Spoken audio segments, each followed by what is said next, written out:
Hello friends, आज हम साधारण ब्याज और चक्रवृद्धि ब्याज के कंसेप्ट को आगे बढ़ाते हुए दर प्रतिशत और समय अवधि के संबंध और चक्रवृद्धि ब्याज की गणना में उसके प्रभावों को प्रश्नोत्तरों के माध्यम से जानने का प्रयास करेंगे। इसके लिए हम मात्र 2 से 3 प्रश्न करने वाले हैं जो बहुत ही रोचक हैं। तो बने रहिए हमारे वीडियो के साथ। अपना पहला प्रश्न लेते हैं। हमारा पहला प्रश्न है, यदि राम 4,096 रुपये 18 महीने के लिए 12.5% दर पर उधार देता है और ब्याज अर्धवार्षिक संयोजित होता है, तो ज्ञात कीजिए कि राम 18 महीने बाद कुल कितनी राशि प्राप्त करेगा। इस प्रश्न में हमारे से पूछा जा रहा है कि टोटल अमाउंट यानी मिश्र धन जो राम को 18 महीने बाद मिलने वाला है वो कितना होगा।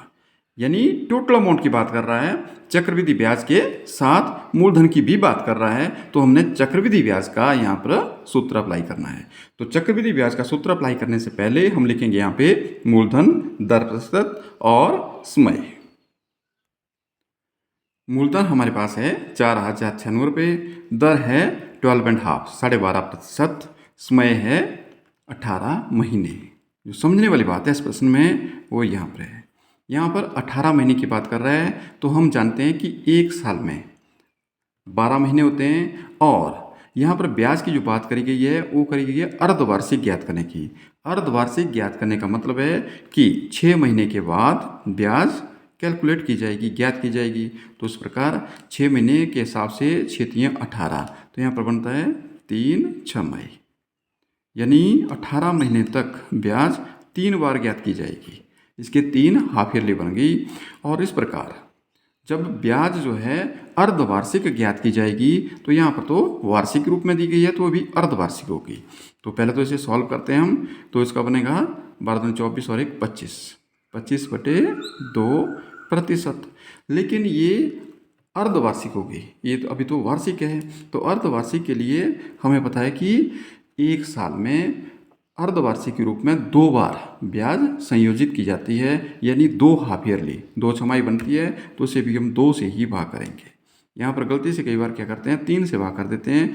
उसका कारण क्या है वो मैं बताता हूँ। उसका कारण यह है कि यहाँ पर देख रहे हैं हम 3 छमाही, तो इसलिए हम रेट ऑफ इंटरेस्ट जो दर प्रतिशत है इसे भी 3 से भाग कर देते हैं और गलत हो जाता है। तो यहाँ पर लिखिए अब 25/2 ये भाग हो रहा है, क्योंकि यहाँ पर इसे 2 हिस्सों में बांटना है, आधा करना है इसे। तो अब हम इसे मल्टीप्लाई में चेंज करेंगे, तो ये 2/1 है तो 1/2 हो जाएगा। इस प्रकार 25 × 25 और 2 दूनी 4, 25/4% अर्धवार्षिक हो गया। अब ये अर्धवार्षिक के रूप में संयोजित होगा। तो इस प्रकार ये जो पॉइंट है हमारे पास यहाँ पे रेट ऑफ इंटरेस्ट का और समय अवधि का, ये जानना बहुत ही ज़रूरी है। अगर यहाँ पर हम गड़बड़ कर लेते हैं तो प्रश्न हम चाहे पूरा अच्छे से सॉल्व भी कर लें, तभी क्या होगी, गलती हो जाएगी। अब हम यहाँ पर फार्मूला लगाएंगे चक्रवृद्धि मिश्र धन का, क्योंकि हमारे से पूछा गया है टोटल अमाउंट। चक्रवृद्धि मिश्र धन का फार्मूला है मूलधन गुणा ब्रैकेट 1/10 की घात समय। तो मूलधन है हमारे पास 4,096 रुपये, मल्टीप्लाई 1 जमा दर है हमारे पास 25/4। ये ध्यान देने वाली बात है यहाँ पे, 25/4 गुणा 100 हमारा फार्मूले से, और समय 3 छमाही है तो 3 लिख लेंगे यहाँ पे। और आगे से हम सॉल्व करते हैं। तो यहाँ पे लिखेंगे हम 4,096 मल्टीप्लाई बाई, यहाँ पर लिखेंगे 1 जमा 25/400 घात 3, 4,096 गुणा। अब बात आती है इस पॉइंट की, 1 जमा 25/400। तो हम इसे इस तरह से भी लिख सकते हैं 1 कंप्लीट 25/400। तो 4 × 4 मतलब 400 × 400, और 25 ऐड होता है तो 425/400। इस तरह से इसे समझा जा सकता है। तो यहाँ पर लिखेंगे हम 425/400 और समय हमारे पास 3 छमाही। अब हम लिखेंगे 4,096 गुणा 425/400 गुणा 425/400 क्योंकि 3 छमाही में से हमें ज्ञात करना है, तो 425/400। अब हम इसे काट भी सकते हैं आसानी से, क्योंकि हमें पता है कि 16 गुणा 25 होता है 400 और 17 गुणा 25 होता है 425। तो ऊपर काट के हम लिखेंगे 17 और नीचे काटेंगे तो यहाँ लिखेंगे 16। यहाँ पर 17 और यहाँ पर लिखेंगे हम 16। ये कैलकुलेशन का पार्ट है, ये तभी आएगी जब हम बार बार प्रैक्टिस करेंगे। अब यहाँ पर इसे काट सकते हैं, लेकिन नेक्स्ट स्टेप में लिख लेते हैं इस तरह से, ताकि समझने में आसानी हो, नहीं तो ऐसे हम ऊपर भी आसानी से काट सकते थे। तो इस तरह से लिख लिया। फिर हम लिखेंगे यहाँ पर 16 दूणे 32, ये 40 है, बच गया 8 और हो गया 89। तो 16 पंजे होता है 80। नहीं समझाए तो हम जो भाग विधि है, लंबी भाग विधि, उससे भी इसे हम सॉल्व कर सकते हैं। जब 80 हो गया तो यहाँ पर 89 है, 9 बच गया 96 हो गया, 16 छिके होता है 96। इस तरह से काट लिया और 16 × 16 होता है 256 और 16 से भी कैंसिल हो गया। तो इस प्रकार हमारे पास बचता है 17 × 17 × 17। जब हम इन्हें मल्टीप्लाई करते हैं तो हमारे पास आंसर आता है 4,913 रुपये। इस प्रकार हम कह सकते हैं कि राम को 18 महीने बाद जो कुल धन प्राप्त होगा वो 4,913 रुपये प्राप्त होगा, जबकि उसने दिए कितने थे 4,096 रुपये। मैं यहाँ बात कर रहा था कि 4,096 को आप इस विधि से हल कर सकते हैं। ये तो हमने शॉर्टकट बताया था, यहाँ पर भाग विधि से भी आप इसे कर सकते हैं, आसानी से ज्ञात किया जा सकता है इसे। ऐसी कोई दिक्कत वाली बात नहीं है। अगर इस तरह से काटना नहीं आता तो हम इस तरह से भाग करके इसे लिख सकते हैं। बढ़ते हैं अपने अगले क्वेश्चन की ओर। 10,000 की राशि का 1 वर्ष और 3 महीने के लिए 8.5% वार्षिक दर से निवेश करने पर चक्रवृद्धि ब्याज ज्ञात कीजिए, जबकि ब्याज वार्षिक संयोजित होना है। याद रहे पिछला जो प्रश्न था वो किया था, उसमें ब्याज अर्धवार्षिक हाफ ईयरली ज्ञात की जा रही थी, तो इसमें बात कर रहा है वार्षिक की। मूलधन है 10,000 रुपये, दर प्रतिशत है 8.5% वार्षिक, जिसे हम इस तरह से लिख सकते हैं 8 दूनी 16 और 1 17, 17/2% वार्षिक है और उसमें 1 वर्ष 3 महीने है। अब जो रेट ऑफ इंटरेस्ट है वो वार्षिक है और हमें समय भी यहाँ पर वार्षिक के रूप में लिखना है, तो इसलिए हम लिखेंगे 1 वर्ष और यहाँ लिखेंगे हम 3/12 बरस, क्योंकि 1 वर्ष में 12 महीने होते हैं। तो इस तरह से 3 × 3 300 के हो गए 12। तो यहाँ पर आ गया हमारे पास 1 कंप्लीट 1/4, तो 4 × 4 और 1 हो गया 5, तो हमारे पास आ गया यहाँ पर 5/4 बरस। इसे हम अर्धवार्षिक के रूप में संयोजित नहीं कर रहे हैं, यहाँ पर वार्षिक के रूप में संयोजित कर रहे हैं। तो इस तरह से 5/4 वर्ष आता है। अब हमने यहाँ पर ज्ञात करना है ब्याज, तो चक्रवृद्धि ब्याज का हम फार्मूला लिख लेते हैं। ये हमारा चक्रवृद्धि ब्याज का फार्मूला है, मूलधन गुणा 1 + दर/100 ब्रैकेट समय -1। अब हम समय देख रहे हैं 5/4 वर्ष और ये पावर के रूप में आएगा, घात के रूप में आएगा। तो हम कैसे ज्ञात करेंगे, थोड़ा सा अटपटा सा भी होगा और ये हमारे लिए टिपिकल भी हो जाएगा।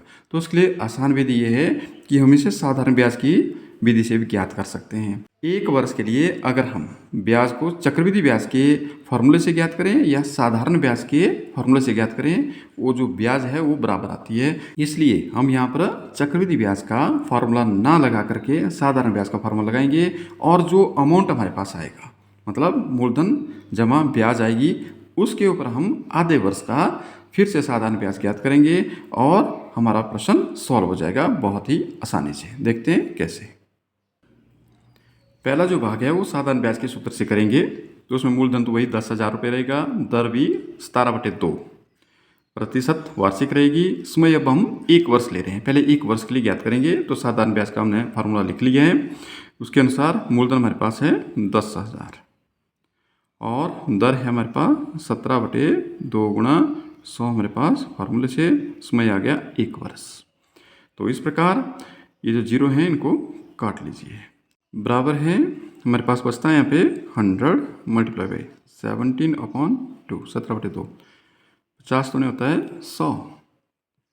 अब मल्टीप्लाई हम आसानी से कर सकते हैं, 17×5 होता है 85, 17×5 85 होता है, और एक जीरो लगा दो उसके साथ। इस प्रकार एक वर्ष का जो चक्रवृद्धि ब्याज बोले या साधारण ब्याज बोले वो 850 रुपये रहेगा।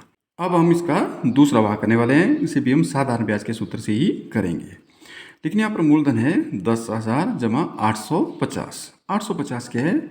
एक वर्ष का ब्याज, जिसे हम साधारण ब्याज कहें या चक्रवृद्धि ब्याज कहें।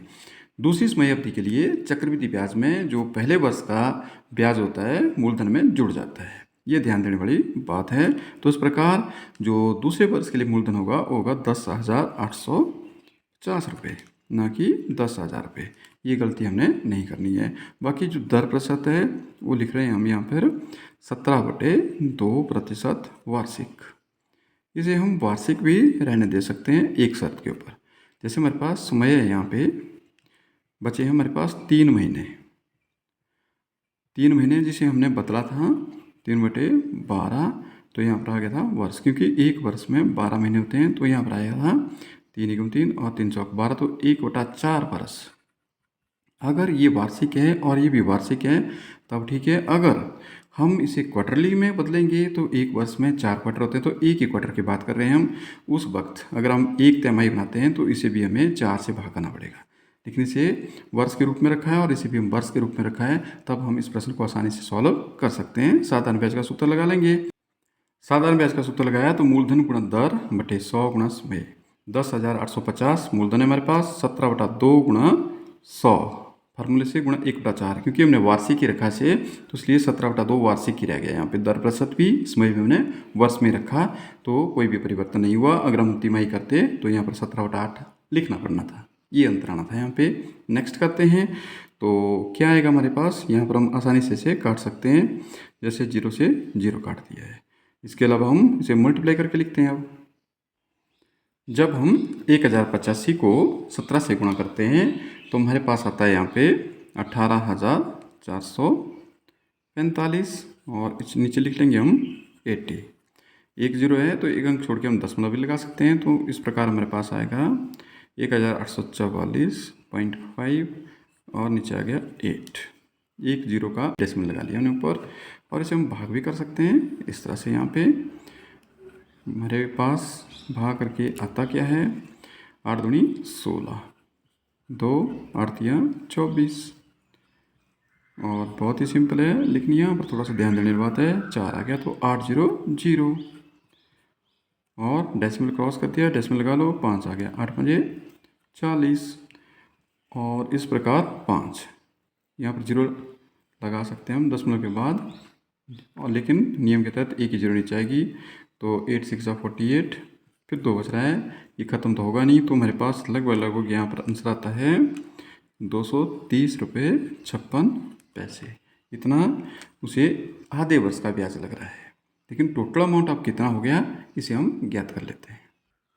तो इस प्रकार कुल चक्रवृद्धि ब्याज 850 जो पहले वर्ष का था, और 230 जो 6 महीने का लगा। तो देखिए हमने कितनी आसानी से साधारण ब्याज की विधि से ही चक्रवृद्धि ब्याज ज्ञात कर लिया। बस थोड़ा सा ध्यान देने वाली बात होती है कि हमने इसे किस तरह से उपयोग करना है साधारण ब्याज को चक्रवृद्धि ब्याज के केस में।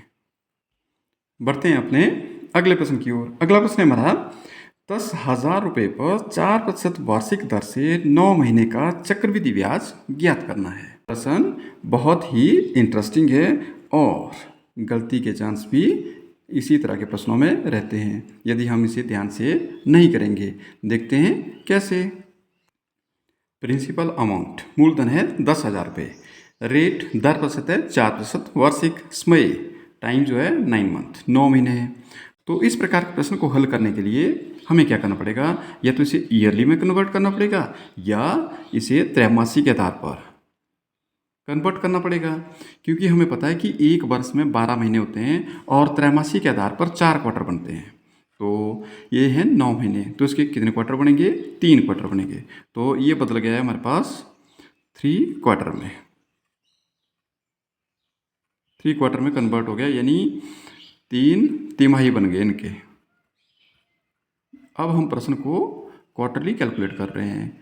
एक वर्ष में 4 क्वार्टर होते हैं, तो रेट ऑफ इंटरेस्ट ईयरली है, इसे भी हम क्वार्टरली करेंगे, तो यहाँ पर करेंगे हम 4/4।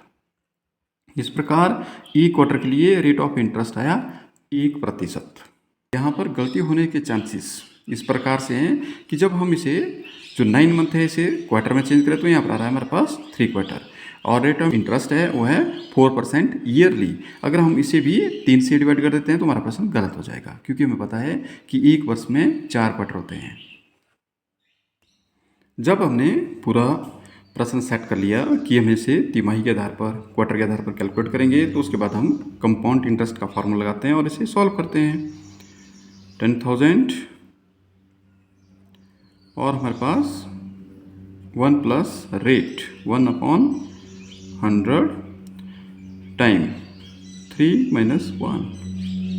अब आगे लिखते हैं, तो लिखेंगे हम 10,000 मल्टीप्लाई बाई 100 से 1 को मल्टीप्लाई हो गया और एक कैश में ऐड कर लेंगे, तो इस प्रकार हमारे पास होगा 101 101/100 टाइम 3, और यहाँ पर आ गया 1। नेक्स्ट स्टेप होगा 10,000 मल्टीप्लाई बाई 101/100 101/100 101/100, और ब्रैकेट था तो ब्रैकेट हट गई, तो यहाँ पर 1 को भी 10,000 से मल्टीप्लाई हो जाएगा।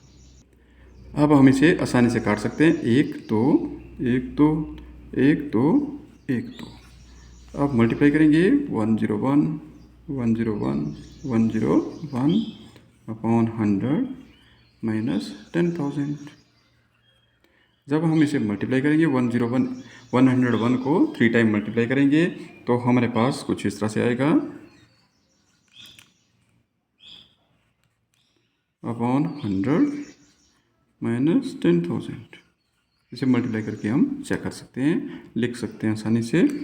अब क्या करेंगे कि 2 जीरो यहाँ पे, तो 2 डिजिट हम छोड़ देंगे राइट साइड को, तो ये इस तरह से हम लिख लेंगे इसको, और 100 हमारा ख़त्म हो गया। ये शॉर्टकट्स हैं इस प्रकार। और जब हम इसे सब्ट्रैक्ट करेंगे तो हमारे पास आता है यहाँ पे 303.1 after 9 month. The rate of interest जब हम कैलकुलेट करेंगे चक्रवृद्धि ब्याज के अनुसार, तो 303 रुपये 1 पैसा लगेगा। तो अंत में उम्मीद करता हूँ कि साधारण ब्याज और चक्रवृद्धि ब्याज का कंसेप्ट इन प्रश्नों के माध्यम से और अच्छे से क्लैरिफाई हुआ होगा। वीडियो पसंद आए तो लाइक ज़रूर करें। चैनल पर पहली बार आए हों तो सब्सक्राइब करना ना भूलें। Thank you.